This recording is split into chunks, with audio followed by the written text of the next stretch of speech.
Current లేని ప్రపంచాన్ని ఒక్కసారి ఊహించుకోండి కదా. మన నిత్య జీవితంలో కరెంటు, విద్యుత్ అనేది ఒక విడదీయలేని భాగం. అన్నం లేకుండా ఒక పూటన్నా ఉండగలమేమో కానీ ఎండాకాలం కరెంటు లేకుండా ఒక్క 5 నిమిషాలన్నా ఉండగలమా? ఉండలేము, అల్లాడిపోతాం. మరి ఇంత ముఖ్యమైన కరెంటు చరిత్ర గురించి అసలు ఎంతమందికి తెలుసు? ఫ్యాన్లు, లైట్లు, ఏసీలు వేసుకోవడమేనా, లేదా అవి పని చేయాలంటే కావాల్సిన కరెంటు మీద మీకెప్పుడన్నా కుతూహలం కలిగిందా? మీకు కలిగినా కలగకపోయినా దాని గురించి తెలుసుకుంటే వచ్చే కిక్కే వేరు. ఎందుకంటే దీనిలో ఉన్నన్ని ట్విస్టులు, టర్నింగ్లు, షాకులు అన్నీ ఇన్ని కావు. అయస్కాంతాలు, కప్ప కాళ్ళు, సల్ఫర్ గోళీలు, పొడుగాటి దారాలు, ఇలా చాలా వ్యవహారాలు ఉన్నాయి. అసలు కరెంట్ అనేది పిల్లలు సరదాగా ఆడుకునే ఒక ఆట నుంచి కొన్ని వేల మెగావాట్లు ఉత్పత్తి చేసే పవర్ ప్లాంట్ల స్టేజ్కి ఎలా చేరుకుంది? మేము చేసిన డబుల్ స్లిట్ వీడియోని మెచ్చి మంచి వ్యూస్ ఇవ్వడంతో పాటు ఎంకరేజ్ చేసే మాటలు చెప్పి మన సమాజంలో కుతూహలం ఉన్నవాళ్ళు చాలామంది ఉన్నారని మీరు నిరూపించారు. అలానే ఈ వీడియోను కూడా చివరి దాకా చూడడంతో పాటు వీలైనంత మందికి పంపి సైంటిఫిక్ టెంపర్ని పెంచడానికి మీ వంతు సహకారం అందించండి. మళ్ళీ మన వీడియోలోకి వెళ్దాం. కరెంటు కథ తెలుసుకోవడంతో పాటు మనకి కరెంటును పుట్టించే గొప్ప టెక్నాలజీని అందించిన ఒక మహనీయుని గురించి కూడా ఇవాళ తెలుసుకుందాం. కటిక పేదరికంలో పుట్టి 13 ఏళ్లకే చదువు ఆపేసి పుస్తకాల షాపులో పనికి కుదిరిన ఈ కుర్రోడు లేకపోతే మనకి కరెంటే లేదు. సుమారు 200 ఏళ్ల క్రితం ఆ వ్యక్తి టెక్నాలజీ కనిపెట్టిన తర్వాత quantum physics, theory of relativity లాంటి గొప్ప ఆవిష్కరణలు జరిగినా ఇప్పటికీ ప్రపంచంలో 99% పవర్ ప్లాంట్లు, వాటి నుంచి మనకు వచ్చే కరెంటు ఆ వ్యక్తి కనిపెట్టిన టెక్నాలజీ ద్వారానే సాధ్యమైంది. అసలు ఆ వ్యక్తి ఎవరు? కరెంటు కథేంటి? అలాగే 500 సంవత్సరాల క్రితం కరెంటుని, అయస్కాంతాన్ని విడగొడితే మళ్ళీ 250 ఏళ్ల తర్వాత కరెంటు కోసం ఆ రెండింటిని ఎవరు కలిపారు? వింటుంటేనే ఎంత కుతూహలంగా ఉంది. మరి ఇంకేంటి లేటు, ఇక మొదలెడదామా? అసలు కథంతా మొదలైంది ఒక డాక్టర్తో, వైద్యుడితో. స్టార్టింగే అంత వెరైటీగా ఉంది. కరెంటుని కనిపెడటానికి దారితీసిన పరిస్థితులకి ఒక మెడికల్ డాక్టర్ పునాది వేశాడు. 1544లో ఇంగ్లాండ్లో పుట్టిన విలియం గిల్బర్ట్ అనే ఆయన 1569లో కేంబ్రిడ్జ్లో ఎండి అవగొట్టుకొని వైద్యునిగా స్థిరపడ్డాడు. కాకపోతే ఆయనకున్న కుతూహలం కారణంగా కేవలం మెడిసిన్కే పరిమితం కాకుండా వివిధ పదార్థాల మీద పరిశోధనలు చేసేవాడు. స్వతహాగా డాక్టర్ కాబట్టి, అలానే కేంబ్రిడ్జ్ లాంటి గొప్ప కళాశాలలో చదువుకున్నాడు కాబట్టి ఏ పద్ధతులైతే తన వృత్తిలో ఉపయోగించేవాడో అవే పద్ధతులు తను చేసే పరిశోధనలో కూడా ప్రయోగించడం మొదలుపెట్టాడు. అంటే ఒక డాక్టర్ చికిత్స చేయాలంటే ఎలాగైతే రోగి శరీరాన్ని పరిశీలించాలో, విశ్లేషించాలో, అదేవిధంగా ఆయన దేని మీద పరిశీలన చేయాలన్నా దాన్ని ఎంపెరికల్ పద్ధతిలో, అంటే స్వయంగా చూసి పరిశీలించి ఒక నిర్ధారణకు వచ్చేవాడు. ఇప్పుడు వినడానికి చాలా సులభంగా ఉన్నా అప్పట్లో అదొక విప్లవం. ఎందుకంటే ఆ కాలంలో ఏదన్నా కొత్త విషయం కనుక్కోవాలంటే అరిస్టాటిల్ రాసిన విషయాలు, మత గ్రంథాల్లో ఉన్న వాటిని చూసి వాటికి కొత్తగా అర్థం చెప్పడమే తప్ప ఇలా వస్తువుల్ని నేరుగా పరిశీలించడం, పరిశోధించడం అనేది మధ్యయుగాల్లో కొత్త. విల్బర్ట్ ప్రయోగాలు చేయడం మాత్రమే కాకుండా ఇలాంటి పుస్తకాల పురుగుల్ని డిస్కరేజ్ చేసేవాడు. అంతెందుకు, ఆయన రాసిన పుస్తకాన్ని ఎవరైతే పుస్తకాల్లో ఉన్నవే కాకుండా బయట వాటి మీద కూడా కుతూహలం చూపిస్తారో వాళ్ళకి అంకితం చేశాడు. దానికి తోడు ఆయన పుట్టింది యూరోప్లోని చాలా దేశాలు కొత్త ప్రపంచాలని అన్వేషించే కాలంలో. అంటే షిప్పులెక్కి ఎక్కడ ఎలాంటి దేశాలు, ద్వీపాలు ఉన్నాయి, వాటిలో మనుషులు, వనరులు ఉన్నాయా, ఉంటే వాటిని ఎలా వాడుకోవాలి అని యూరోప్ మొత్తం ప్రయత్నించే కాలం. కానీ షిప్పులలో ప్రయాణించాలంటే కావాల్సిన ముఖ్యమైన పరికరం ఏంటి? దిక్సూచి, కంపాస్. గిల్బర్ట్ దృష్టి ఆ కంపాస్ మీదకి మళ్ళింది. ఆ కంపాస్లో ఉన్న అయస్కాంతం, మ్యాగ్నెట్ మీద రకరకాల ప్రయోగాలు చేసేవాడు. అసలు అయస్కాంతం ఉత్తరం దిక్కునే ఎందుకు చూపిస్తుంది, దాన్ని ముక్కలు చేస్తే ప్రతి ముక్క ఇంకో అయస్కాంతంలాగా ఎందుకు ప్రవర్తిస్తుంది, వేడి చేస్తే వాటి ఎఫెక్ట్ ఏమన్నా తగ్గుతుందా లేదా, వగైరా. దానిలో భాగంగా ఒక అయస్కాంతపు రాయిని తీసుకొని దానిని భూమి షేపులో, అంటే గోళంగా తయారు చేసి దాని మీద కంపాస్ పెట్టి చూశాడు. ఆ గోళాలనే టెరిల్లాస్ అంటారు. ఎలాగైతే మామూలు కంపాస్ నార్త్ను చూపిస్తుందో అలానే ఆయన అయస్కాంతపు గోళం మీద పెట్టిన కంపాస్ కూడా ఆ టెరిల్లా యొక్క ఉత్తరం వైపు తిరిగింది. దీనితో భూమి అనేది ఒక పెద్ద అయస్కాంతం అని మొట్టమొదటిసారిగా పరిశీలన ద్వారా నిరూపించాడు. ఇంకేంటి, భూమి బద్దలైనంత పని అయింది, చాలామంది మనోభావాలు దెబ్బతిన్నాయి. అయినా ఆయన ఏం పట్టించుకోలేదు. అలానే అయస్కాంతం ఇనుముని ఆకర్షిస్తుంది కాబట్టి భూమి లోపల కూడా ఇనుమే ఉంటుందని ఆయన సరిగ్గా ఊహించాడు. అలా అయస్కాంతం మీద పరిశోధనలు చేస్తున్న సమయంలో ఆయన కళ్ళు యాంబర్ సీమ గుగ్గుల మీద పడ్డాయి. ఆ యాంబర్ని ఏదన్నా గుడ్డకి బాగా రుద్ది ఊలు కానీ ఉన్ని కానీ సిల్క్ దగ్గర కానీ పెడితే అది వాటిని ఆకర్షిస్తుంది. మనం కూడా దువ్వెంతో తలదువ్వో లేదా బెలూన్ రుద్దో చిన్న కాగితం ముక్కలు పెడితే అవి కాగితం ముక్కల్ని అట్రాక్ట్ చేస్తాయి కదా, అలానే యాంబర్ కూడా చేస్తుంది. ఒక పక్క అయస్కాంతం వస్తువుల్ని ఆకర్షిస్తుంది, మరో పక్క బాగా రుద్దని యాంబర్ కూడా వస్తువుల్ని ఆకర్షిస్తుంది. కానీ ఈ రెండు ఆకర్షణల్లో అట్రాక్షన్లలో చాలా తేడా ఉంది. అయస్కాంతం ఇనుము లాంటి వస్తువుల్ని ఆకర్షిస్తుంటే యాంబర్ ఏమో వేరే రకాల వస్తువుల్ని ఆకర్షిస్తుంది.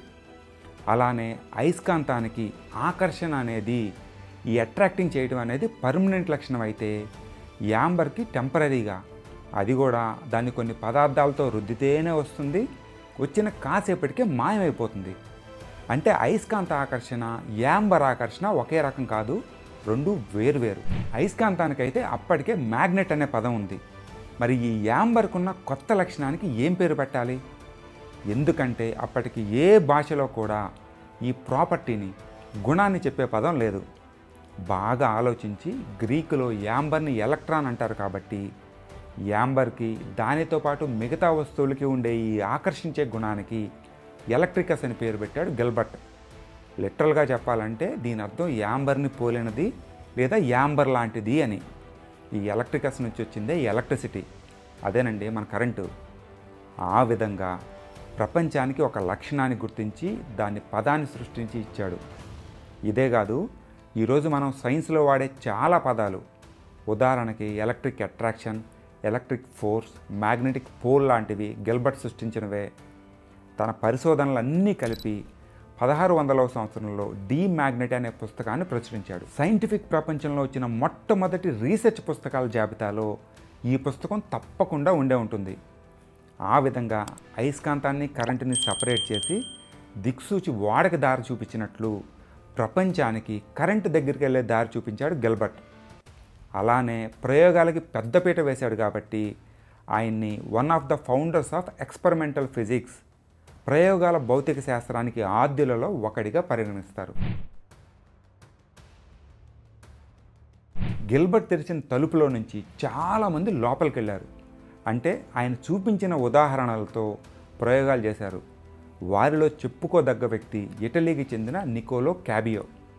గిల్బర్ట్ చూపించిన యాంబర్తో చాలా ప్రయోగాలు చేసి అసలు అది రుద్దినప్పుడు వస్తువుల్ని ఎందుకు ఆకర్షిస్తుందో కనిపెట్టడానికి ప్రయత్నించాడు. దానిలో భాగంగా ఒక్కోసారి ఈ పదార్థాలు ఆకర్షించుకోవడమే కాదు, అంటే అట్రాక్ట్ చేసుకోవడమే కాదు, అవి వికర్షించుకుంటాయి, రిపెల్ చేసుకుంటాయని కూడా కనుక్కున్నాడు. అంటే అక్కడ రెండు రకాల కరెంటులు ఉన్నాయి. అది గ్రౌండ్ బ్రేకింగ్ అబ్జర్వేషన్. అంతకుముందు గిల్బర్ట్ ఎన్ని ప్రయోగాలు చేసినా ఆ విషయాన్ని కనిపెట్టలేదు. ఒకవేళ కనిపెట్టినా దాని మీద పెద్దగా దృష్టి పెట్టలా. నికోలో కనిపెట్టిన రెండు రకాల కరెంట్లే పాజిటివ్ మరియు నెగిటివ్ ఛార్జీలు. బ్యాటరీకి పైన ప్లస్ దగ్గర ఉండేది పాజిటివ్ ఛార్జ్ అయితే కింద మైనస్ దగ్గర ఉండేది నెగిటివ్ ఛార్జ్. తెలుగులో చెప్పాలంటే ధనాత్మక రుణాత్మక విద్యుత్ ఆవేశాలు. అంటే గిల్బర్ట్ అయస్కాంతాన్ని కరెంటుని విడదీస్తే నికోలో కరెంటులో ఉన్న రెండు ముక్కల్ని ఛార్జీల్ని కనిపెట్టాడు. నికోలో తను చేసిన పరిశీలనలన్నీ 1629లో ఫిలాసఫియా మ్యాగ్నెటికా అనే గ్రంథంలో ప్రచురించాడు. గిల్బర్ట్ పుస్తకం తర్వాత మ్యాగ్నెటిజం మీద, ఎలక్ట్రిసిటీ మీద వచ్చిన మంచి పుస్తకం ఇదే. ఈ పుస్తకంలో యాంబర్ ఆకర్షణని వికర్షణని వివరించడానికి ఎఫ్లూవియా అనే కంటికి కనపడని గాలి లాంటి పదార్థం కారణమని ఒక ఊహను ప్రతిపాదించాడు. అది తప్పని తర్వాత కాలంలో తేల్చారు, అది వేరే సంగతి. అయితే ఇక్కడి దాకా యాంబర్ని లేదా దాని లక్షణాలుండే పదార్థాలని రుద్దుతూ కరెంటును పుట్టిస్తున్నారు, కానీ అది కాసేపు దారాలనే కాగితాలనే ఆకర్షించి మాయమైపోతుంది.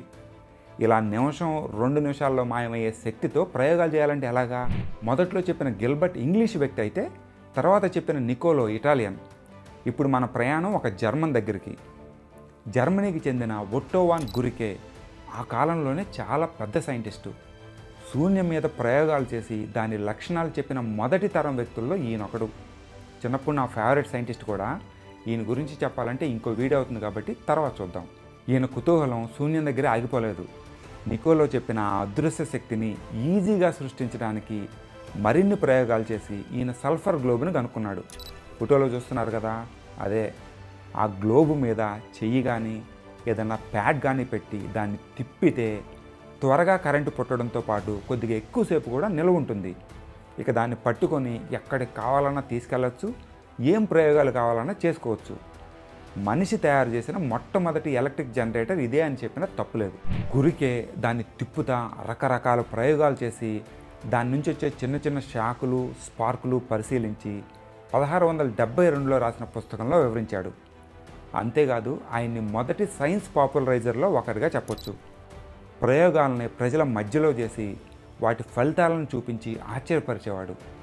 తర్వాత కాలంలో గురికి ఇచ్చిన ఐడియాని పట్టుకొని ఇంగ్లాండ్కు చెందిన ఫ్రాన్సిస్ హక్స్బీ ఇంకొద్దిగా ముందుకెళ్ళి సల్ఫర్ గ్లోబ్ బదులు గాజు గ్లోబ్ తయారు చేసి దానితో ప్రయోగాలు చేసేవాడు.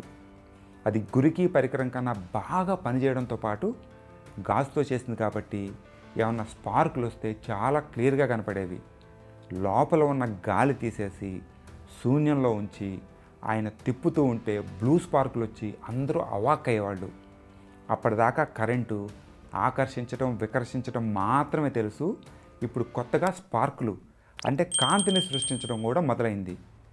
కాకపోతే ఇప్పటిదాకా కరెంటుకి కాళ్ళు రాలేదు. ఎక్కడ పుడితే అక్కడే ఉండేది. గురికే సల్ఫర్ గ్లోబ్లో పుడితే దానికే పరిమితం అయ్యేది. ఫ్రాన్సిస్ గాజు గ్లోబ్లో పుడితే బయటకు వచ్చేది కాదు. అది స్టాటిక్ ఎలక్ట్రిసిటీ మాత్రమే, అంటే స్థిర విద్యుత్ మాత్రమే. కానీ కుతూహలశాలులు అక్కడితో ఆపేస్తారా? ఫ్రాన్సిస్ ఇచ్చిన మోటివేషన్తో స్టీఫెన్ గ్రే అనే సైంటిస్టు గాజు నాళికని గ్లాస్ ట్యూబ్ని తీసుకొని దానితో రకరకాల ప్రయోగాలు చేయడం మొదలుపెట్టాడు. 1629లో ఆ గ్లాస్ ట్యూబ్కున్న ఓపెనింగ్లో నుంచి లోపలికి దుమ్ము వెళ్తుందని ఆ ఓపెనింగ్ని ఒక బిరడాతో మూసేశాడు. ఆ గ్లాస్ ట్యూబ్ని రుద్ది చూస్తే ఆ ట్యూబే కాకుండా చివరిలో ఉన్న బిరడా కూడా ఈకలు కాగితాలు ఆకర్షించడం గమనించాడు. అదేంటి, నేను గ్లాస్ ట్యూబ్ని రుబ్బితే బిరడా అట్రాక్ట్ చేస్తుంది, బహుశా ఈ ఎలక్ట్రికస్ అనేది ఆ గ్లాస్లో నుంచి బిరడాలోకి వెళ్తుందేమో అని ఊహించాడు. ఈసారి ఆ బిరడాని గ్లాసుకి దూరంగా ఒక మెటల్ రాడ్తో కట్టి అదే ప్రయోగం చేస్తే అప్పుడు కూడా బిరడా ఈకల్నే కాగితాలనే ఆకర్షించింది. అంటే గ్రే గాజు నాళికను రుద్ది సృష్టించిన కరెంటు దానికి కట్టిన మెటల్ రాడ్ ద్వారా ప్రయాణించి బిరడా చేరుకొని అక్కడున్న వస్తువుల్ని ఆకర్షించిందనమాట. అంటే కరెంటుకి కాళ్ళు వచ్చాయి. ఈ విషయం కనిపెట్టినప్పుడు గ్రే వయసు 63 ఏళ్ళు. చూశారుగా, కుతూహలానికి వయసుతో అసలు పనిలేదు. అంతే. అప్పటి నుంచి రకరకాల పదార్థాలతో ప్రయోగాలు చేసి కొన్ని పదార్థాలు కరెంటుని ట్రాన్స్మిట్ చేస్తాయని, మరికొన్ని చేయవని కనిపెట్టాడు. అసలు ఎంత దూరం ఈ కరెంటు ప్రవహించగలదో కనుక్కుందామని తన రూమ్లోనే దారాలు అవి కట్టి చూస్తే దాదాపు 18 అడుగుల తర్వాత కూడా ఆ గ్లాస్ ట్యూబ్కి కట్టిన దారం కరెంటుని ప్రవహించగలిగింది. ఇలా కాదని చెప్పి తన స్నేహితులైన జాన్ గాడ్ఫ్రే, గ్రాన్విల్ వీలర్ దగ్గరికి వెళ్ళి వాళ్ళ సాయంతో ప్రయోగాలు కంటిన్యూ చేశాడు. అలా చేసి 886 అడుగుల దూరం కరెంటుని ప్రపంచంలో మొట్టమొదటిసారి పంపించగలిగాడు. అలానే ఆ దారాన్ని మెటల్స్తో అంటే లోహాల సహాయంతో వేలాడదీస్తే కరెంటు ప్రయాణించట్లేదు. అదే సిల్క్తో వేలాడదీస్తే కరెంటు ప్రవహిస్తుంది. దాని అర్థం ఆ మెటల్ మేకులు కరెంటుని లాగేసుకొని అవి దించిన గోడలోకి పంపిస్తున్నాయని, సిల్క్ అయితే అలా చేయడం లేదని ఆయన సరిగ్గా ఊహించాడు. అంటే కొన్ని పదార్థాలు ముఖ్యంగా లోహాలు కండక్టర్లుగా పనిచేస్తే సిల్క్ లాంటివి ఇన్సులేటర్లుగా పనిచేస్తున్నాయి. స్టీఫెన్ గ్రే దెబ్బకి కరెంట్ అనేది ఇక ఎంత మాత్రం సల్ఫర్ బాల్లోనో గాజు ట్యూబ్లోనో పుట్టి అందులోనే చనిపోయేది కాదని తెలిసిపోయింది. అక్కడి నుంచి మరో చోటకు కూడా దాన్ని పంపించవచ్చని ప్రూవ్ అయింది. ఎంత జరిగినా దాన్ని పట్టుకోవడం అంటే స్టోర్ చేయడం మాత్రం కుదరడం లేదు. అంటే ఒకవేళ గాజు బాలులో పుడితే దాంట్లోనే కాసేపు ఉండి మాయమయ్యి మళ్ళీ రుద్దితే తప్ప రాదు. అలానే వైర్లో నుంచో దారంలో నుంచో పంపిన దానిలో ప్రవహించి అటు చివరికి వెళ్ళి కాసేపట్లో మాయమైపోయేది కానీ ఉండేది కాదు. ఇప్పుడు మనకు కావాల్సింది గ్లాస్ ట్యూబ్లోనో సల్ఫర్ బాల్లోనో పుట్టిన కరెంటుని నిలువ చేసుకొని కావాల్సినప్పుడు బయటికి తీయగలిగే పరికరం. ఇప్పటిదాకా ఇంగ్లీషు, ఇటాలియన్, జర్మన్ సైంటిస్ట్ దగ్గరికి వెళ్ళాం కదా. నెక్స్ట్ మన ప్రయాణం డచ్ వాళ్ళ దగ్గరికి. గాజు జాడీల మూలంగా కరెంటును ఉత్పత్తి చేయడం ఈజీ అయింది కాబట్టి దాన్ని దాయడం మీద శాస్త్రవేత్తలు ఫోకస్ చేయడం మొదలుపెట్టారు. దానిలో భాగంగా నెదర్లాండ్స్లోని లెడెన్ అనే నగరంలో ఉన్న యూనివర్సిటీ ఆఫ్ లెడెన్లో ప్రొఫెసర్ అయిన పీటర్ వాన్ మూషెన్బ్రోయిక్ ఈయన కూడా ప్రయోగాలు చేయడం మొదలుపెట్టాడు. ఈ స్థిర విద్యుత్ అనేది గాజుతో పుడుతుంది కాబట్టి దానిని గాజు జాడీలో స్టోర్ చేయడం అంటే దాయడం కుదురుతుందేమో అని ఆ యాంగిల్లో ముందుకెళ్ళాడు. ఒక గాజు జాడీలో నీళ్లు పోసి దాన్ని బిరడాతో మూసి ఆ బిరడాకి కన్నం పెట్టి దానిలో ఒక మెటల్ రాడ్డును గుచ్చి ఆ రాడ్డుని నీళ్లలో సగం దాకా దించాడు. ఆ మెటల్ రాడ్డుని స్టాటిక్ కరెంటును ఉత్పత్తి చేసే గాజు జాడీకి కలిపి ఆ జాడీని వీలైనంత బాగా రుద్ది కరెంటును ఉత్పత్తి చేశాడు. అప్పటిదాకా చిన్న చిన్న షాకులే కదా కొడుతున్నాయనుకొని అసలు ఆ గాజు జాడీలో కరెంటు స్టోర్ అయిందో లేదో తెలుసుకుందామని చేతి నానించాడు. అంతే, లాగి పెట్టి కొట్టినంత పనైంది. ఎవడు కొడితే దిమ్మ తిరిగి మైండ్ బ్లాక్ అయిపోద్దో ఆడే కరెంటు గాడు. ఆ తర్వాత తన స్నేహితునికి రాసిన ఉత్తరంలో జీవితంలో ఇంకోసారి ఇలాంటి ప్రయోగం చేయను అని చెప్పాడంట. ఆ విధంగా కరెంటుని స్టోర్ చేసే పరికరాన్ని కనిపెట్టాడు. అది లెడెన్ అనే నగరంలో కనిపెట్టారు కాబట్టి దానికి లెడెన్ జార్ అనే పేరు పెట్టి కొన్ని ఇంప్రూవ్మెంట్లు చేసి కరెంటుని స్టోర్ చేయడానికి దాన్ని వాడటం మొదలుపెట్టారు. ఇంకా చెప్పాలంటే పీటర్ కన్నా ఒక ఏడాది ముందే జర్మనీకి చెందిన జార్జ్ వోన్ క్లీస్ట్ ఇలాంటి పరికరం కనిపెట్టినా అది లెడెన్ జార్ పేరుతోనే యూరోప్ అంతా ఫేమస్ అయింది. కాకపోతే మీరు ఇక్కడ గమనించాల్సింది ఏంటంటే లెడెన్ జార్ అనేది బ్యాటరీ కాదు, అది కరెంటును ఉత్పత్తి చేయలేదు. కేవలం నిలువ చేసుకొని అవసరమైనప్పుడు ఒకే ఒక్క స్ట్రోక్లో డిశ్చార్జ్ మాత్రమే చేస్తుంది. అంటే అది ఒక కెపాసిటర్ లాగా మాత్రమే పనిచేస్తుంది, కానీ మన టార్చ్ లైట్లోనో లేదా సెల్ ఫోన్లోనో ఉన్న బ్యాటరీ లాగా కంటిన్యూగా కరెంటుని సప్లై చేయదు. ఇప్పటిదాకా జరిగింది చూస్తే కరెంటుని కనిపెట్టారు, దాన్ని ఉత్పత్తి చేశారు, ఒక చోట నుంచి మరో చోటకి పంపించగలిగారు, ఫైనల్గా 1745లో లెడెన్ జార్లో నిల్వ చేయగలిగారు. ఈ మొత్తం ప్రాసెస్కి పట్టిన సమయం సుమారు 150 ఏళ్ళు. ఇప్పుడు మన ప్రయాణం 1780లలో ఇటలీలో ఉన్న ఒక కిచెన్ వంటగదిలోకి. లూయిగి గ్యాల్వనీ అనే ఒక కుతూహలశాలి ఆయన భార్య కప్పలతో మంచి సూప్ చేసుకోవడానికి కొన్ని ఎండిపోయిన కప్పల్ని వంటగదిలో పెట్టి వంట రెడీ చేయడం మొదలుపెట్టారు. అదే టైంలో లెడెన్ జార్ లాంటి వస్తువు కూడా ఆ వంటగదిలో ఉంది. ఏదో కారణంగా ఒక కప్ప కాలు కిచెన్ కత్తికి తగిలి అక్కడ స్టాటిక్ స్థిర విద్యుత్ ఏర్పడి ఆ కాలు కదిలింది. గ్యాల్వనీ ఆయన భార్య అవాక్కైపోయారు. ఒక చనిపోయిన ప్రాణి కాలు ఎవరూ కదపకుండా ఆటోమేటిక్గా కదిలింది. అప్పటికింకా కరెంటు గురించి పూర్తిగా తెలియదు కాబట్టి ఆ కరెంట్ ఏమన్నా దాన్ని బతికించిందా? ఈ విధంగా ఆలోచించి దాని మీద మరికొన్ని ప్రయోగాలు చేసి జీవులలో యానిమల్ ఎలక్ట్రిసిటీ అంటే జంతు కరెంట్ అనేది ఉంటుందని, దాని మూలంగా కాలు కదిలిందని ఆయన ఒక ఊహను ప్రతిపాదించాడు. మన నరాలు వైర్లులాగా, కండరాలు లెడెన్ జార్ లాగా పనిచేసి కరెంటును ఉత్పత్తి చేస్తాయని ఆయన సూత్రీకరించాడు. ఆ తర్వాత కొంతకాలం పాటు సైన్స్ ప్రపంచంలో కప్ప కాళ్ళతో ప్రయోగాలు చేయడం అనేది హాట్ టాపిక్, వైరల్ కంటెంట్. కాకపోతే అదే ఇటలీకి చెందిన అలెస్సాండ్రో వోల్టాకి మాత్రం దీని మీద చాలా అనుమానాలు వచ్చాయి. ఆయన కూడా కప్ప కాళ్ళతో ప్రయోగాలు చేసి ఆ వచ్చిన ఫలితాలను విశ్లేషిస్తే కాళ్ళు కదలడానికి ఈ యానిమల్ ఎలక్ట్రిసిటీ కారణం కాదని ఒక నిర్ధారణకు వచ్చాడు. రెండు లోహాలని కాస్త దూరంగా తడి ఎక్కువగా ఉండే ప్రదేశంలో ఉంచినప్పుడు ఏదైనా కరెంటు పాస్ చేయగలిగిన వస్తువుతో కనెక్ట్ చేసినప్పుడు ఆ వస్తువు మీద కరెంటు ప్రభావం చూపిస్తుందని, ఇక్కడ కూడా అదే జరిగిందని, అందుకే కాళ్ళు కదిలాయని చెప్పాడు. అంటే కరెంటు పుట్టింది కప్ప కాలి కండరాల్లో కాదు, దానికి ఆనుకోనున్న లోహాలలో. కానీ దీన్ని ప్రూవ్ చేయాలంటే ఆయన కేవలం లోహాలతోనే కరెంట్ ఉత్పత్తి చేసి నిరూపించాలి. ఇక దాని మీద పరిశోధనలు చేయడం మొదలుపెట్టాడు మన వోల్టా. దానిలో భాగంగా రకరకాల లోహాలతో ప్రయోగాలు చేసి జింకు, కాపరు ఈ 2 లోహాలు కరెంటును తొందరగా ఉత్పత్తి చేసి ప్రసరించగలవని కనుక్కున్నాడు.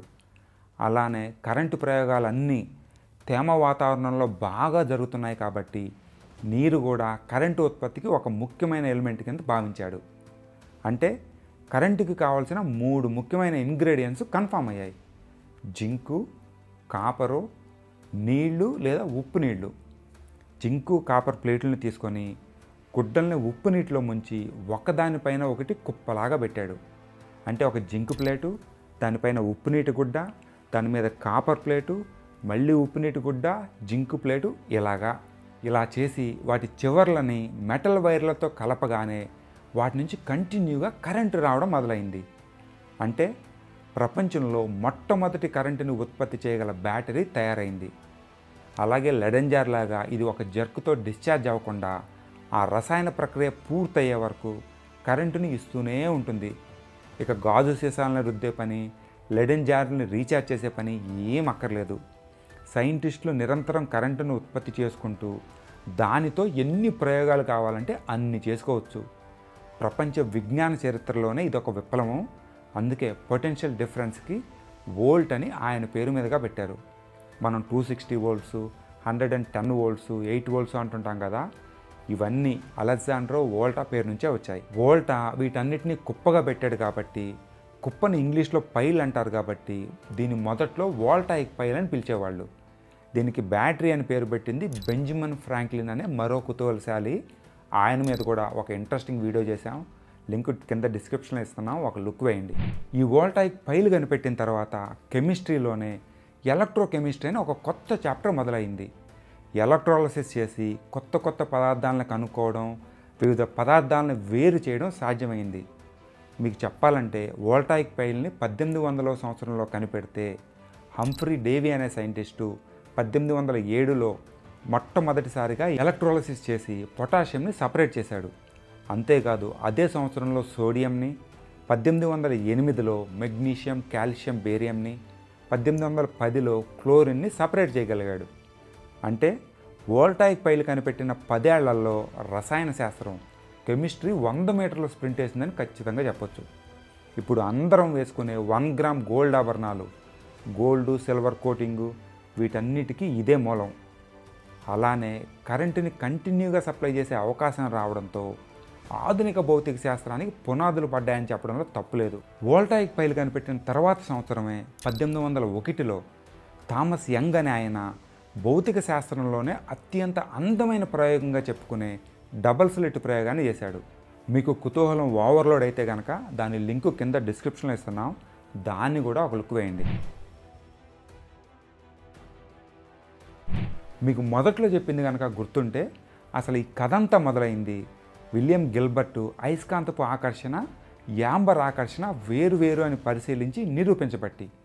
అందుకని ఆ 2 రంగాలు అంటే ఒక పక్క మ్యాగ్నెటిజం, అయస్కాంత శాస్త్రం, మరో పక్క ఎలక్ట్రిసిటీ, విద్యుత్ శాస్త్రం వేరే దారుల్లో 250 సంవత్సరాలు కొద్దిగా డెవలప్ అవుతూ వచ్చాయి. కాకపోతే త్వరలోనే విడిపోయిన ఆ 2 ప్రేమికులు కలుసుకోబోతున్నారు. పైగా కలుసుకోవడం అన్నది అలా ఇలా కాదు, ఈ రోజుకి కూడా వాటిని విడివిడిగా ఊహించలేనంతగా పెనవేసుకునే కలయిక. ఎలక్ట్రోమాగ్నెటిజం అని కొత్త శాస్త్రం తయారయ్యి ప్రతి దానిలోకి ఇవి చొచ్చుకొని పోయాయి. ఉదాహరణకి మనం చూసే లైటు ఒక ఎలక్ట్రోమాగ్నెటిక్ తరంగమే. కాంతి లేని ప్రపంచాన్ని మీరు ఊహించగలరా? అది వాటి బాండింగ్. ఇప్పటిదాకా ఇటాలియన్, ఇంగ్లీష్, జర్మన్, డచ్ శాస్త్రవేత్తలను టచ్ చేసి వచ్చాం కదా.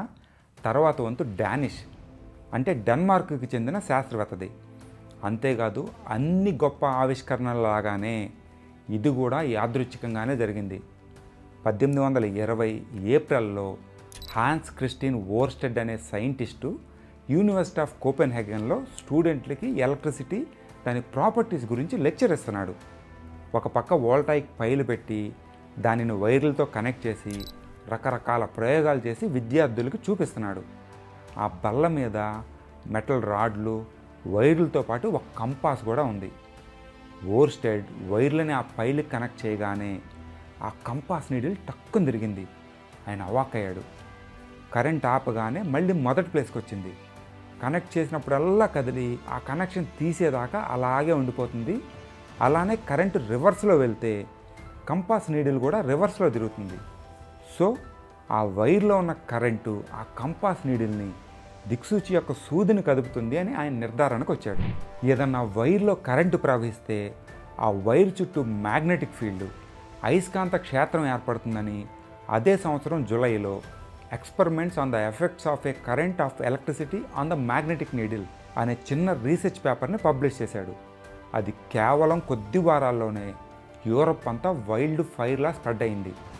అది చదివిన ఆండ్రీ మేరీ యాంపియర్ అనే మరో సైంటిస్టు దీని మీద మరింత స్టడీ చేసి వీటన్నిటికీ సంబంధించిన రూల్స్ ఫ్రేమ్ చేశాడు. ఈరోజు మనం 8 amps, 12 amps, 16 amps అని అంటుంటాం కదా, అవి వచ్చింది ఈ యాంపియర్ పేరు మీదగానే. అలానే ఈయన రైట్ హ్యాండ్ రూల్ కూడా కనిపెట్టాడు. అంటే కరెంటు ఏ దారిలో వెళ్తే దాని చుట్టూ మ్యాగ్నెటిక్ ఫీల్డ్ ఎలా ఫామ్ అవుతుందా అని. అదిగోండి ఆ రూల్ ఎలా ఉంటుంది. ఈ బొటనవేలు కరెంటు వెళ్ళే దారి అయితే కనుక మ్యాగ్నెటిక్ ఫీల్డ్ ఆ వైర్ చుట్టూ ఇలా ఫామ్ అవుతుంది, అంటే ఈ డైరెక్షన్లో ఫామ్ అవుతుంది. ఆ కరెంటు కిందకి వెళ్తుంటే కనుక మ్యాగ్నెటిక్ ఫీల్డ్ ఈ డైరెక్షన్లో ఈ విధంగా ఆ వైర్ చుట్టూ ఫామ్ అవుతుంది. హెడ్డింగ్ ఎంటర్ ద డ్రాగన్ అని ఉంది కదా, దాని అర్థం మిగిలిన వాళ్ళు తక్కువేమో అని మీరు అనుకోవద్దు. ఈ వీడియో మొదట్లో చెప్పినట్టుగా తన చుట్టుపక్కల పరిస్థితులు ఎలా ఉన్నా వాటిని అధిగమించి ప్రపంచాన్ని మార్చిన అతి కొద్ది మంది వ్యక్తుల్లో ఈయన కూడా ఒకడు. ఎన్ని కొత్త టెక్నాలజీలు వచ్చినా ఈయన కనిపెట్టిన ఒక ప్రక్రియనే ఇప్పటికీ కరెంటుని ఉత్పత్తి చేయడానికి వాడతారు. అంత గొప్ప పద్ధతి అది. 1791లో ఇంగ్లాండ్లోని ఒక నిరుపేద కుటుంబంలో పుట్టిన మైకేల్ ఫారడే కొన్నాళ్ళు స్కూలుకి వెళ్ళి చదువుకునే స్తోమత లేక ఒక బుక్ షాపులో అప్రెంటిస్గా జాయిన్ అయ్యాడు. పేరుకి అప్రెంటిసే కానీ వచ్చిన ప్రతి పుస్తకాన్ని కుతూహలంగా చదివాడంట. అలా ఆ కాలంలో సైన్స్లో వచ్చిన ప్రతి ఆవిష్కరణ గురించి ఆయనకి తెలుసుకునే అవకాశం కలిగింది. ఆ విధంగా అక్కడ 7 సంవత్సరాలు పనిచేసి చాలా సబ్జెక్టుల్లో, మెయిన్గా అప్పుడప్పుడే మొదలవుతున్న కెమిస్ట్రీ, ఎలక్ట్రిసిటీ ఇట్లాంటి వాటి మీద ఆయన మంచి పట్టు సంపాదించాడు. ఆ బుక్ షాప్కి వచ్చే కస్టమర్లలో డాన్స్ అనే ఆయన కూడా ఒకడు. మైకేల్ ఫారడేకి ఉన్న కుతూహలం కారణంగా అప్పటిదాకా ఆయన నేర్చుకున్న విషయాలు తెలిసి అవాక్కయ్యాడు. ఈ కుర్రోడికి మంచి భవిష్యత్తు ఉంటుందని భావించి ఇందాక చెప్పిన హంఫ్రీ డేవీ అనే సైంటిస్టు పబ్లిక్ లెక్చర్లు ఇస్తుంటే ఆ టికెట్లు కొని వాటిని ఫారడేకి ఉచితంగా ఇచ్చాడంట. ఆ టికెట్లు తీసుకొని సర్ హంఫ్రీ డేవీ క్లాసులకి ఫారడే హాజరయ్యాడు. ప్రతి విషయాన్ని జాగ్రత్తగా వినడంతో పాటు వాటి నోట్స్ కూడా రాసుకునేవాడు. ఆ పబ్లిక్ లెక్చర్లు పూర్తవగానే ఆయన రాసుకున్న నోట్స్ని జాగ్రత్తగా సమరైజ్ చేసి అవసరమైన చోట మంచి మంచి బొమ్మలు గీసి బైండింగ్ చేసి హంఫ్రీ డేవీకి పంపించాడు. ఆ నోట్ పుస్తకంతో పాటు ఆయన దగ్గర ఏమన్నా ఉద్యోగం దొరుకుతుందేమోనని రిక్వెస్ట్ చేశాడు. హంఫ్రీ డేవీ దగ్గర ఖాళీలు లేకపోయినా ఫారడే పంపిన నోట్స్ క్వాలిటీని చూసి తన దగ్గర ల్యాబ్ అసిస్టెంట్గా జాయిన్ చేసుకున్నాడు. డేవీ దగ్గర తీసుకున్న శిక్షణ ఫారడే జీవితాన్ని మార్చేసింది. అప్పటికి అందుబాటులో ఉన్న ఆధునిక పద్ధతుల్లో ప్రయోగాలు చేయటం, గొప్ప గొప్ప శాస్త్రవేత్తలతో నేరుగా పరిచయాలు, రాయల్ ఇన్స్టిట్యూట్లో ఉన్న గొప్ప గొప్ప పరికరాలకి యాక్సెస్ ఈయన పొందడం జరిగింది. అలానే 1813లో డేవీ 2 సంవత్సరాల యూరప్ టూర్కి వెళ్ళినప్పుడు ఫారడే ఆయనకి సహాయకుడిగా వెళ్ళి మిగతా దేశాల్లో అభివృద్ధి చెందుతున్న సైన్స్ను కూడా అవగాహన చేసుకొని పరిశీలించగలిగాడు. తనకున్న కుతూహలం, కష్టపడే తత్వం, పరిశీలనా శక్తి మూలంగా ఏ రాయల్ ఇన్స్టిట్యూట్ ల్యాబ్లో అయితే అసిస్టెంట్గా జాయిన్ అయ్యాడో అదే ల్యాబ్కి 1825 కల్లా డైరెక్టర్ అయ్యి సొంతంగా పరిశోధనలు చేసుకోగలిగాడు. ఆ తర్వాత కాలంలో హంఫ్రీ డేవీకి ఫారడేకి మధ్య మనస్పర్ధలు వచ్చినా ఆ ఇద్దరి బంధం అలానే కొనసాగింది. కెమిస్ట్రీలో బోల్డ్ అని గొప్ప విషయాలు కనుగొన్న Davie my greatest discovery was Michael Faraday అన్నాడంట. అంటే నేను కనిపెట్టిన వాటిలో అత్యంత గొప్ప విషయం మైకేల్ ఫారడే అని. ఓర్స్టడ్ వైర్లోంచి వెళ్ళే కరెంటు మ్యాగ్నెటిక్ ఫీల్డ్ని, అయస్కాంత క్షేత్రాన్ని సృష్టించి కంపాస్ని కదిలిస్తుంది అని కనిపెట్టి దాని మీద స్టడీ చేశాక ఫారడేకి ఒక అనుమానం నిత్యం వేధిస్తూ ఉండేది.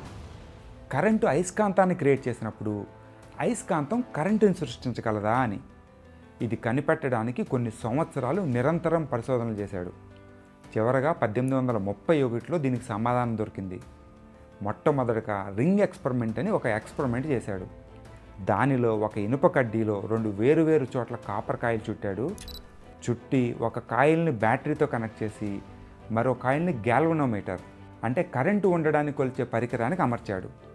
బ్యాటరీ కనెక్ట్ చేసినప్పుడు గ్యాలనోమీటర్లో నీడిల్ కదిలింది. కనెక్షన్ కట్ చేయగానే మళ్ళీ నీడిల్ కదిలింది. కాకపోతే వేరే దిశలో, అంటే డైరెక్షన్లో. అంటే బ్యాటరీ ఆన్ చేసినప్పుడు ఆఫ్ చేసినప్పుడు మాత్రమే రెండో కాయిల్లో కరెంటు పుడుతుంది. దాని అర్థం మ్యాగ్నెటిక్ ఫీల్డ్, అయస్కాంత క్షేత్రం మారినప్పుడు మాత్రమే వేరే కాయిల్లో కరెంటు పుడుతుంది. ఫీల్డ్ మారకుండా అలాగే ఉంటే మాత్రం కరెంటు పుట్టదు అని కన్ఫర్మ్ అయింది. ఇక రెండో ప్రయోగం అయస్కాంతంతో. ఇందాక మ్యాగ్నెటిక్ ఫీల్డ్ మారినప్పుడల్లా గ్యాలనోమీటర్ కదిలింది కదా, అందుకని ఈసారి ఒక మ్యాగ్నెట్ని తీసుకొని ఒక కాయిల్లో లోపల నుంచి బయటికి తిప్పి చూశాడు. అంటే అయస్కాంతాన్ని కాయిల్కి దూరంగా దగ్గరగా జరుపుతూ మ్యాగ్నెటిక్ ఫీల్డ్ మారేటట్టు చేశాడు. అనుకున్నట్టుగానే ఆ కాయిల్కి కనెక్ట్ అయిన గ్యాలనోమీటర్ రీడింగ్ చూపించింది. అంటే కాయిల్లో కరెంటు పుట్టింది. ఇక ఫైనల్గా ఒక కాపర్ డిస్క్ను పట్టుకొని అయస్కాంతం దగ్గరలో పెట్టి దాన్ని ఫాస్ట్గా తిప్పి చూస్తే కంటిన్యూగా కరెంటు పుట్టింది, ప్రపంచాన్ని మార్చేసింది. అదే ప్రపంచంలో మొట్టమొదటి ఎలక్ట్రిక్ జనరేటర్. ఈ పద్ధతినే ఎలక్ట్రోమాగ్నెటిక్ ఇండక్షన్ అంటారు. ఈ రోజుకి కూడా కరెంటును పుట్టించడానికి వాడేది ఈ ఎలక్ట్రోమాగ్నెటిక్ ఇండక్షనే. మెకానికల్ ఎనర్జీని ఎలక్ట్రికల్ ఎనర్జీగా మార్చడంతో పాటు కాయిల్ సైజును పెంచుకుంటూ దాని వేగాన్ని అడ్జస్ట్ చేసుకుంటూ ఎంత కావాలంటే అంత విద్యుత్ శక్తిని మనం ఈరోజు పుట్టించగలుగుతున్నాం. మీరు coal power plant, gas power plant, Srisailam లాంటి హైడ్రో పవర్ ప్లాంట్లకు వెళ్ళండి, అసలు ఇవన్నీ కాదు, చివరికి న్యూక్లియర్ పవర్ ప్లాంట్కి వెళ్ళినా కూడా అక్కడ కాపర్ కాయిల్ని తిప్పడానికి వాడే పద్ధతులు మారతాయే తప్ప విద్యుత్తుని సృష్టించేది ఈ ఇండక్షన్ పద్ధతి ద్వారానే. అలానే ఈ పద్ధతిని రివర్స్ చేస్తే వచ్చేదే ఎలక్ట్రిక్ మోటార్. కరెంటును వాడి దేన్నైనా తిప్పడం. మీరు బోరు వేసి నీళ్లు లోపల నుంచి బయటికి లాగాలన్నా, మీ పిల్లలు రిమోట్ కంట్రోల్ కారుతో ఆడుకోవాలన్నా, మీ ఇంట్లో ఫ్యాన్ తిరగాలన్నా, అంతెందుకు మీ చేతిలో ఉన్న మొబైల్ వైబ్రేట్ అవ్వాలన్నా కావాల్సింది ఎలక్ట్రిక్ మోటారే. అది మైకేల్ ఫారడే లెగసీ, గొప్పతనం. అందుకనే యూకేలోని institute of electrical engineers office దగ్గర మైకేల్ ఫారడే విగ్రహం ఉంటుంది. ఈ కుతూహలశాలి అక్కడికి వెళ్ళి ఒక లుక్ వేసుకున్నాడు. మీరు కూడా చూసి తరించండి. అలాగే ఆ ప్రయోగం కూడా, ఎలక్ట్రోమాగ్నెటిక్ ఇండక్షన్ ప్రయోగం కూడా మా కుతూహలశాలి టీము మీకోసం ఈరోజు చూపించబోతుంది. అది చూసి ఎంజాయ్ చేయండి, కరెంటుని అర్థం చేసుకుంటానికి ప్రయత్నించండి. సో మైకేల్ ఫారడే కనిపెట్టిన ఎలక్ట్రికల్ ఇండక్షన్ని చూపించడానికి కావాల్సిన 3 ముఖ్యమైన పరికరాలు మనకి టేబుల్ మీద ఉన్నాయి. 1 తిరగగల కాపర్ కాయిలు, 2 మ్యాగ్నెట్టు, 3 దీన్ని తిప్పడానికి నా చెయ్యి. కత్తెర కాదు, కత్తెర ఎందుకంటే ఇది మ్యాగ్నెట్ అని మీరు ప్రూవ్ చేయాలి కదా. వీడియోలో ఏది పడితే అది చూపించేశారనుకోండి, మీరు నమ్మేశారనుకోండి, మీరు కుతూహలశాలు ఎలా అవుతారు? కాబట్టి ఇది మ్యాగ్నెట్. సో ఈ మ్యాగ్నెట్ ఇక్కడ పెడదాం. ఇక్కడ పెట్టిన తర్వాత మీరు చూసారు కదా లైట్ వెలగట్లేదు.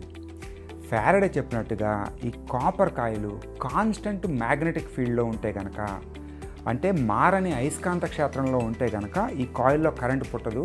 అందుకనే బల్బ్ వెలగట్లేదు. సో ఈ కాయిల్లో కనుక కరెంటు పుట్టాలంటే మనం మ్యాగ్నెటిక్ ఫీల్డ్ని మారుస్తూ ఉండాలి. ఆ రాగి కాయిల్ ఉన్న మ్యాగ్నెటిక్ ఫీల్డ్ని మారుస్తూ ఉండాలి. సో అయస్కాంతానికి దగ్గరలో దాని శక్తి ఎక్కువ ఉంటుంది, దూరం వెళ్ళే కొద్దీ శక్తి పెరుగుతుంది. ఇది అందరికీ తెలిసిన విషయం కదా. సో అందుకని ఇప్పుడు మనం ఏం చేయాలంటే ఈ కాయిల్ని తిప్పితే కనుక అది దగ్గరగా దూరంగా, అయస్కాంతానికి దగ్గరగా దూరంగా వస్తుంది. అప్పుడు దానిలో EMF force, electromotive force generate అయ్యి కాయిల్లో పుట్టి అది లైట్ని వెలిగిస్తుంది. అలాగే మనం ఇక్కడ పెట్టింది ఎల్ఈడి లైటు. ఎల్ఈడి లైట్ పెడతానికి కారణం ఏంటంటే ఇవి ఒకవైపు నుంచి కరెంటు వెళ్తేనే ఎల్ఈడి లైట్ వెలుగుతాయి, రివర్స్లో వెళ్తే ఎలగవు. సో దీన్ని బట్టి మనం ఈ కాయిల్ యొక్క దిశను మార్చి డైరెక్షన్ మార్చుకుంటా ఏ డైరెక్షన్లో కరెంట్ వెళ్తుందో కూడా మనం చూడొచ్చు. చూశారు కదా, నార్త్ సైడ్ నాకు కుడి పక్కన ఉంది, పెట్టాను, దీన్ని తిప్పుతున్నాను. చూశారు కదా లైట్ వెలుగుతుంది. బ్యాండ్ ఊడిపోయింది, కొద్దిగా మంచి ఎక్విప్మెంట్ కొంటాం నెక్స్ట్ టైము. సో ఇప్పుడేం చేద్దామంటే నార్త్ ఉంది కదా, దాన్ని నాకు ఎడం వైపున పెట్టేసి దీన్ని ఇందాక తిప్పిన డైరెక్షన్లో తిప్పుతుంటే వెలుగుతుందా? చూసారా లైట్ వెలగట్లేదు. సో ఇది వెలగాలంటే ఏం చేయాలి? రివర్స్ డైరెక్షన్లో తిప్పాలి. మళ్ళీ తెగిపోయింది, ఇంకోసారి మంచి ఎక్విప్మెంట్ కొందాం. ప్రజెంట్ దీంతో అడ్జస్ట్ అయిపోండి. పెట్టాము, తిప్పుతున్నాము, ఇంకోసారి ఫైనల్గా చూద్దాం. అది అది అది అది అది అది అది చూసారు కదా. సో నార్త్ని ఇటువైపు పెట్టి ఇటు తిప్పితేనే లైట్ వెలుగుతుంది, నార్త్ని అటువైపు పెట్టి అటు తిప్పితేనే లైట్ వెలుగుతుంది. సో దాని అర్థం ఏంటి, మనం అటు తిప్పినప్పుడు కరెంటు ఇలా ప్రవహిస్తే ఇటువైపు తిప్పుతున్నప్పుడు కరెంటు ఇలా ప్రవహిస్తుంది. సో దీన్ని బట్టి మనకి కరెంటు డైరెక్షన్ కన్ఫర్మ్ అయిపోయింది. కాయిల్ లోపల కరెంటు పుట్టాలంటే అది మ్యాగ్నెటిక్ ఫీల్డ్ మారుతూ ఉండాలని కూడా కన్ఫర్మ్ అయిపోయింది.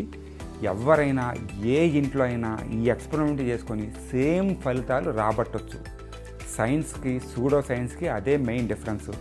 వాళ్ళు చేసిన ఎక్స్పెరిమెంట్లు ప్రపంచంలో ఎవరు ఎక్కడి నుంచి చేసినా కానీ అవే ఫలితాలు వస్తాయి. అదే సైన్స్ అంటే. 15వ శతాబ్దం చివరిలో విలియం గిల్బర్ట్ అయస్కాంతపు ఆకర్షణ, యాంబర్ ఆకర్షణ వేరు వేరని చెప్తే నికోలో దానిలో పాజిటివ్ నెగిటివ్ ఉంటాయని కనిపెట్టాడు. ఆ తర్వాత గురికి సల్ఫర్ బాల్ వాడి ఆ ఆకర్షణ శక్తిని కొద్దిగా ఎక్కువ మోతాదులో క్రియేట్ చేస్తే 63 ఏళ్ల స్టీఫెన్ గ్రే అది ప్రవహిస్తుందని కనిపెట్టాడు. ఆ తర్వాత పీటర్ వాన్ దాన్ని లెడెన్ జారీలో భద్రపరచగలిగితే గ్యాల్వనీ సిద్ధాంతాన్ని తప్పని నిరూపించే ప్రయత్నంలో వోల్టా మొట్టమొదటి బ్యాటరీని తయారు చేశాడు. ఆ బ్యాటరీతో ఓర్సెడ్ కరెంటుకి అయస్కాంతపు లక్షణాలు ఉన్నాయని కనిపెడితే మైకేల్ ఫారడే ఆ అయస్కాంతాన్ని వాడి కరెంటుని ఎక్కువ మోతాదులో ఉత్పత్తి చేయగలిగే పద్ధతిని కనిపెట్టాడు. ఈ మొత్తం ప్రాసెస్కి పట్టింది సుమారు 250 సంవత్సరాలు. దీనిలో ఇన్వాల్వ్ అయింది దాదాపు 7-8 దేశాలకు చెందిన శాస్త్రవేత్తలు, అంటే బాగా పేరు పొందిన వాళ్ళే సుమా. దీనికి కావాల్సిన క్యాపిటల్ సమకూర్చింది మనలాంటి మిగతా దేశాలు. దీన్ని బట్టి మనకేమర్థమైంది, ఏదన్నా ఒక ఆవిష్కరణ ఒక వ్యక్తో, దేశమో, సంఘమో ఎవరికి వారు ఐసోలేషన్లో ఉండి చేయగల అవకాశాలు చాలా చాలా తక్కువ. ఒక్కో మనిషిలో ఒక్కో దాని మీద కుతూహలం, ఇంట్రెస్ట్ ఉంటాయి.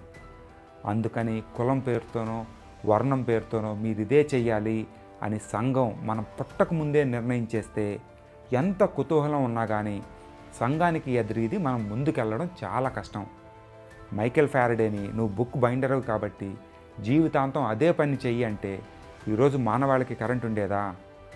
కాబట్టి వ్యక్తి స్వేచ్ఛ అనేది సమాజం పురోగతికి ముందుకెళ్ళడానికి కావాల్సిన ముఖ్యమైన రిక్వైర్మెంట్లలో ఒకటి. అది మన సమాజం ఇంకా పూర్తిగా గుర్తించలేదని మా అభిప్రాయం. అలానే ఒక ఆవిష్కరణకి కొన్ని 10-100 సంవత్సరాలు పడుతుంది కాబట్టి ఒకరు దాని మీద దృష్టి పెట్టకపోయినా మరొకరు పెడతారు కాబట్టి అవి కాలగర్భంలో కలిసిపోవడం, వేరొకరు వచ్చి మన వద్ద నుంచి ఎత్తుకుపోవడం అనేవి జరగవు. ఏదో కరోనా లాంటి మహమ్మారి వచ్చో లేదా పెద్ద యుద్ధం జరిగో ఒక దేశానికి దేశం తుడిచిపెట్టుకుపోతే తప్ప మీకు ఏదైనా వాట్సాప్ ఫార్వర్డ్ చూసి ఎగ్జైట్ అయ్యే ముందు మాత్రం ఈ విషయం గుర్తుపెట్టుకోండి. అలానే గ్రహణం పట్టిన మంచి ముహూర్తంలో మెంబర్ బటన్ పెట్టాం. అది పెట్టగానే ఆ గ్రహణం పూర్తయ్యే లోపల జాయిన్ అయిన మన కుతూహలశాలి సుబ్రహ్మణ్యం పెరుమాళ గారికి ఒక ఓ వేసుకుందాం. మీకు కూడా కుతూహలం అనే గ్రహణం పట్టాలంటే వెంటనే మెంబర్లుగా జాయిన్ అవ్వండి. అది కరెంటు కథ కమామీషు. మీకు కుతూహలం ఉంటే కనుక వేరే వాళ్ళకి పంపి వాళ్ళకి కూడా పెంచే ప్రయత్నం చేయండి. ఇంకో మంచి వీడియోతో మళ్ళీ కలుద్దాం. Stay curious and stay tuned.